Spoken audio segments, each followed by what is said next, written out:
In the name of Allah, the most merciful and beneficent. Dear students, Assalamu alaikum. My name is Rehan Rauf and this is your second year class of English. So let's start our today's topic. Today's our topic is unit number 2, Hope and Aspiration, and chapter number 1, Glory and Hope.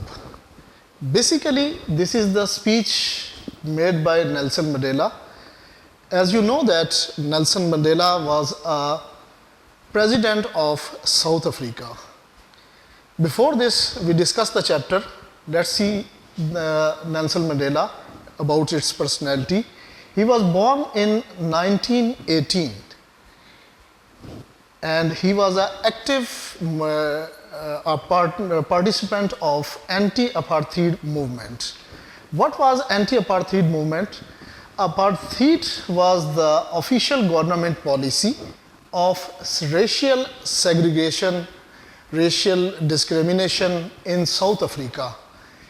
Due to this policy, the white people looked down upon the black people, and Nelson Mandela was against this policy. So he fought bravely for 20 years and he directed this movement for 20 years. Due to this movement, he was offended. He was offended and gone to prison for 27 years. And after this, he elected as the first black president of South Africa in 1994. Before this, 1 year before, he was awarded Nobel Prize along with the second president of South Africa named F.D. Klerk. 2019, July 18, the day was declared as Mandela's birthday, and it was declared Mandela Day to promote global peace. Theme of the chapter is the source of the inspiration for civil rights activists worldwide. This is the source of continual inspiration for all the civil activists which are struggling for their rights in worldwide. Figurative language is used by Nelson Mandela. He used personification, imagery, and metaphor in this speech. And in the last, we will compare Dr. King and Nelson Mandela. So, first of all, we will look a glance on the speech. Glory and Hope. This was the inauguration ceremony in 1994 when Nelson Mandela was elected as the first black president of South Africa. At this auspicious day, South African peoples, along with the multinational governments heads, were also present there, and Nelson Mandela was very happy at this turning point of South Africa that from now both black and white people will live together. They will have the same rights. They will enjoy the same civil rights. And so he is very hopeful that from now the South Africa will emerge before the world as a developmental country. Now the world will consider this country as a developing and more progressive country. He shares his personal feelings to the heads of the multinational governments heads and towards his own fellows. He gave postulates and salutes to his fellows who gave different sacrifices and found this position to get their reward. Now we take a glance on the question answers. Number 1 question is, who are the people Nelson Mandela is addressing and what is occasion? Occasion is the same. It is the inauguration ceremony of Nelson Mandela as electing the first president of South Africa. And the people are both South Africans' local bodies and multinational governments heads are also present at this auspicious day. Number 2 question is, what figurative language does Nelson Mandela use to communicate his profound feelings of patriotism and sense of belonging to his homeland? यानी कि Nelson Mandela ने अपनी ये जो speech बोली है, ये खाली एक स्पीच नहीं है, बल्कि फिगरेटिव लैंग्वेजेस जो सी हैं उसने इसमें कौन कौन सी यूज़ किए हैं. तो हम बारी बारी डिस्कस करते हैं. उसने पर्सोनिफिकेशन, इमेजरी और मेटाफर यूज़ किया है. मिसाल के तौर पर पर्सोनिफिकेशन के हवाले से जब हम ये लाइन पढ़ते हैं,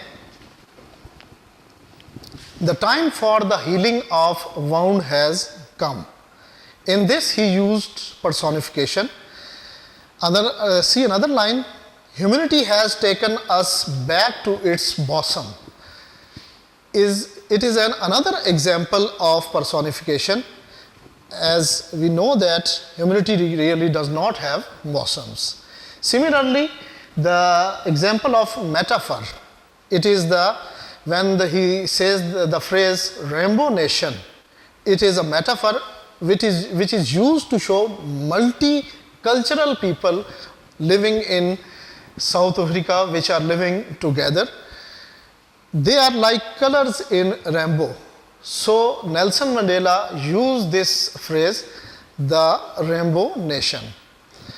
Question number 3, what was the situation like in South Africa before this very celebration of liberty and glory that Nelson Mandela is speaking about? There was very deplorable and deteriorating situation in South Africa before this very celebration. इससे पहले के हालात क्या थे? बहुत ही ज़्यादा पेचीदा और तबाहकुन थे, ख़ास तौर पे लिबर्टी या फ्रीडम के हवाले से. There was absolute discrimination between the communities on the basis of caste, color and creed. There was a deep chasm, there was a deep gap between the black and white communities. There was no peace and harmony in the country. Black people were living in the bondage of poverty, deprivation, suffering, gender and other discriminations. So these were the situations before the speech and before this ceremony. Question number 4, what emancipation and liberation is Nelson Mandela speaking about? Nelson Mandela is speaking about political emancipation. He was elected democratically, the first black president. It was in the history of South Africa that first time a black president was elected in 1994. So he discussed that it is the freedom of political emancipation. Now all the people enjoy full equal rights. All the communities will live together with equal opportunities. Black people will be free from the bondage of slavery and poverty. Now see the question number 5. What does Nelson Mandela mean by South Africa being once the skunk of the world? Nelson Mandela means by the phrase skunk of the world that once the people of the world of South Africa were hated by other communities as skunk are hated by the people. In fact, blacks and whites are the two major communities in South Africa. Once black people were fully dominated by the white people and were considered as hateful creatures living as isolated people. Question number 6, considering that South Africa was once the skunk of the world, why does Nelson Mandela give his speech the title Glory and Hope? Glory of what and hope for what? He talks about the glorious achievement and hope for prosperity, equality, justice, and lasting peace. He hopes firmly that freedom will reign on the South African land. All the communities will live together in harmony and peace. There will be no equal oppression and discrimination. Question number 7. What does Nelson Mandela mean by a rainbow nation at peace with itself and the world? Rainbow nation means multicultural people living together, and when there will be no discrimination, they will live together, they will get the equal civil rights. Question number 8. What does Mandela mean by humanity has taken us back into its bosom? Who were outlaws not so long ago? Mandela means that humanity has showered affection for the black people and brought them under legal protection. Before that, they were outlawed and isolated by the peoples of the world. Humanity has taken us back into its bosom is a metaphor. Basically, it is a metaphor because it is indirectly comparing South Africa being accepted back into the international community with a child taken to its mother bosoms. Question number 9. Compare Dr. King's and Nelson Mandela's speech. Both Dr. King and Nelson Mandela have used the word freedom in their speeches, but they both have used it in different terms. Dr. King uses it in the terms of rights of the citizens, while Nelson Mandela has used this work in the meaning of independence. Dr. King was struggling for the rights of Negro in USA, while Mandela was struggling to get freedom from the rule of white people. So in this way, both authors are using the same word in different directions. Question number 10. Nelson Mandela also uses another word, liberty, in his speech, which Dr. King does not. Are they different in meaning or similar? No, they are similar in meanings. Freedom is the synonym of liberty and emancipation. Question number 11. Both Dr. King and Mandela are advocating emancipation and freedom for the black people of their countries. 1400 years after the Holy Prophet, peace be upon him, in his farewell sermon, granting freedom and equality to all, humanity declared, a white has no superiority over a black, not black has any superiority over a white except by piety and good actions. Discuss. Both leaders are advocating the rights of their black people in the 20th century, while the Holy Prophet discussed this and delivered that thing centuries before. The Islam has described thoroughly those rights of peoples which are the basic human rights. Question number next 12. They will be asked to analyze the speech Glory and Hope delivered by Nelson Mandela. In the end, freedom is a gift of God. Write your ideas about the blessings of freedom. Freedom is a great blessing. It is a great virtue. It plays an important role in the development of the nations, society, and individuals. It increases productivity and quality of life. It has no parallel. Without freedom, no nation can flourish. Freedom is the basic right of every man. It leads to boost up expressions of original thoughts. Thank you very much. Dear students, Assalamu alaikum. This is your English class, and today's our topic is poem, unit number 3 from second year. Poem is a dream, a word. The poet of the poem is Langston Hughes, and he was born in 1902 and died in 1967. He was also a civil rights activist who struggled hard for the rights of black people in USA. And as the unit number 2, Hope and Aspiration, has the same theme of hope and aspiration for racial discrimination and racial segregation. So in this poem, he dreams a world. Theme of the poem is dream vision of an ideal world. He dreams an ideal world in which all the people, either black or white, will live together in harmony. They will have the equal rights. They will brought up love among them. They have no scorn for each other. So let's see about the poet. He was a black poet born in Missouri, state of USA, and he wrote more than 35 books.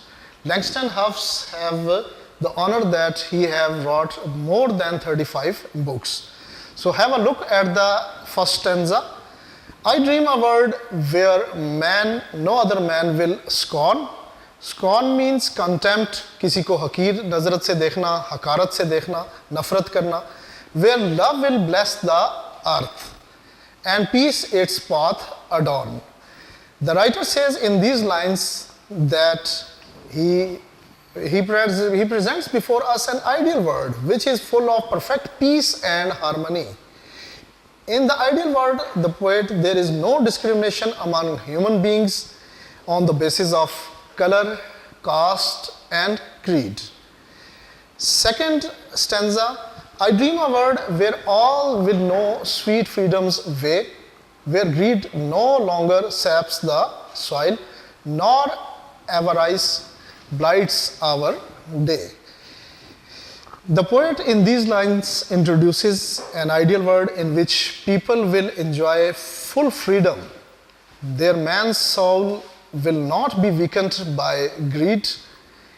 In it, the happy days of man's life will not be marred by the desire to get more and more. So look at the stanza number 3. A world I dream where black or white, whatever race you be, will share the bounties of the earth. Bounties mean riches, wealth, and every man is free. These lines introduces an ideal world where there will be no discrimination among human beings on the basis of color, caste, and creed. Their black and white will equally enjoy the plentiful boons and blessings of the earth. The people will live happily there. Look at stanza number 4, where wretchedness will hang its head and joy like a pearl attend the needs of all mankind. Of such I dream our world. Wretchedness means gurbat, aflas means poverty, misery, and in these lines the poet introduces an ideal world in which there will be no gloom and worry. In that world, every body will be blessed with happiness, which like a pearl will gratify the various needs of the human beings. So this is the total crux of the poem. And look at the vocabulary. The main words are scorn. Scorn mean नफरत करना या हकारत की नज़र से देखना. Number 2, SAP. SAP का मतलब जज़ब करना भी है और यहाँ पे मतलब है खराब कर देना, कीड़ा लगना. नंबर 3, avarice, avaricious, लालची, greedy जिसे कहते हैं. Bounties means दौलत. And last one is wretchedness. Wretchedness means poverty, misery. Thank you very much.